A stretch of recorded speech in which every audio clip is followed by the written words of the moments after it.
actually, you could arguably say that the biggest star in Australian cricket at the moment is Elise Perry. Yeah, she's outstanding. She just broke another record recently in the Big Bash, overtaking Meg Lanning when it comes to most runs. So they have a well-oiled machine. England has. Right, what's this doing on the inside here now?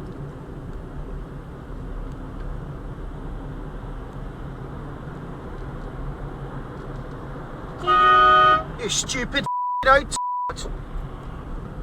You stupid old woman. What the f*** is all that about?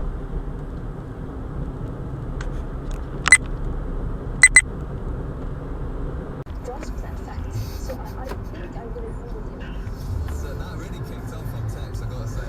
People just texting and saying, but it's modern day Shakespeare. Then they loosely based parts of it on Hamlet. I was not expecting this one from Brett.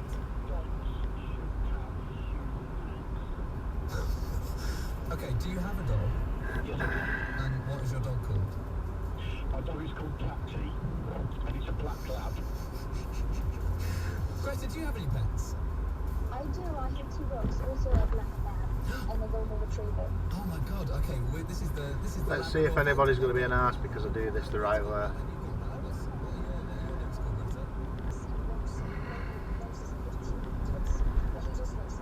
This is the way it should be done to avoid the big queues.